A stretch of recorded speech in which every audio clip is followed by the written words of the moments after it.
संतुष्टा सततम योगी यथात्मा दृढ़ निश्चय मैं अर्पित मनोबुद्धि यो मद भक्ता समेत। भगवान कहते हैं कि हे अर्जुन, जो भी व्यक्ति परमात्मा की भक्ति करता है उसमें श्रद्धा की प्रधानता होती है। और इसलिए परमात्मा की जब हम भक्ति करते हैं, हमारे पास में कितनी भी सामग्री हो, परंतु हमारे अंदर भक्ति नहीं है, श्रद्धा नहीं है, भाव नहीं है, तो हमारा पूजा परमात्मा तक नहीं पहुंच पाता। जो व्यक्ति पूजा कराता है वो इसलिए पूजा कराता है कि उसको दो पैसे उससे मिले, इसलिए उसका एक कर्म हो गया है कि वो केवल कर्म मान करके करता है।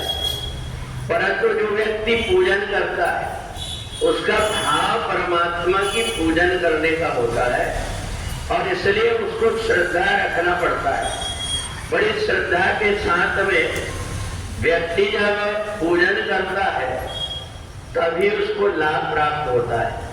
पर हम छोटी छोटी सी गलती करते रहते हैं, हमें कहाँ क्या करना चाहिए इस प्रकार का भी हमें ज्ञान नहीं रहता, और बाद में हम पछताते हैं कि हमारे जीवन में इतनी परेशानी क्यों आ रही है, इतनी उलझन क्यों आ रही है। जिस समय पर वशिष्ठ जी ने देखा कि मैं पुरोहित धर्म करना पड़ेगा मेरे को, तो भगवान ने मना कर दिया कि मैं ये काम नहीं करता, क्योंकि इसमें तो हर जगह का मेरे को इकट्ठा करने के लिए रहेगा, कोई सीधा देगा, कोई दक्षिणा देगा, कई प्रकार से, तो इससे तो मेरी बुद्धि भ्रष्ट हो जाएगी। भगवान ने कहा कि तुम जो भी व्यक्ति परमात्मा के नाम से अगर कुछ लेता है उसको त्रिकाल संध्या करना पड़ता है। अगर वो त्रिकाल संध्या नहीं करता है तो उसके बोले हुए मंत्र बेकार हो जाते हैं, उसकी पूजन बेकार हो जाती है। और इसलिए हमें जब हम पूजन का कार्य कराते हैं तो हमें ये ध्यान रखना पड़ता है कि हमने जो मंत्र बोलते हैं उन मंत्रों में हमारी सदी हुई होना चाहिए। और इसलिए जहाँ कहीं भी जहाँ देखो वहाँ बहुत सारे भंडारे चल रहे हैं, पर उन भंडारों में देखना गरीब व्यक्तियों का कम रहता है।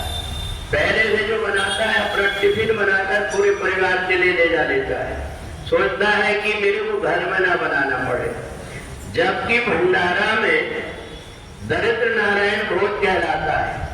जितने लोगों के मुंह में वो प्रसाद पड़ता है उतना ही उन लोगों के दुख दारिद्र दूर होते हैं। तो अर्थात जो जोड़ करके रखा जाता है उसको विषाद कहते हैं, और जो बांटा जाता है वो प्रसाद कहलाता है। तो इसलिए भगवान ने भक्ति योग में वशिष्ठ जी की शंका को समाधान किया कि हम जब परमात्मा की भक्ति करते हैं या भगवान की पूजन पाठ कराते हैं, हमें बहुत संभाल करके चलना पड़ता है कि कहीं ऐसा ही तो नहीं एक भी पाप न उतरे 10 ले आए। और तो इसलिए भक्ति योग में संतुष्टा सततम योगी यथात्मा दृढ़ निश्चय, जो व्यक्ति संतुष्ट हृदय का होता है वह व्यक्ति जो कुछ भी कर्म करता है उसके पीछे उसकी श्रद्धा होती है। और इसलिए आप स्वतः ही देख लें, अगर किसी व्यक्ति के घर में दुख पड़ा हुआ है और किसी किराए के आदमी को ले आओ 100 रुपए देंगे, 1 घंटा बैठ करके यहाँ पर रो तो वो जब तुमको देखेगा तो फिर से रोने लगेगा, परंतु उसकी जो भावना जो है वो दुख की नहीं जुड़ सकती जो परिवार के लोगों के लिए अपन होती है।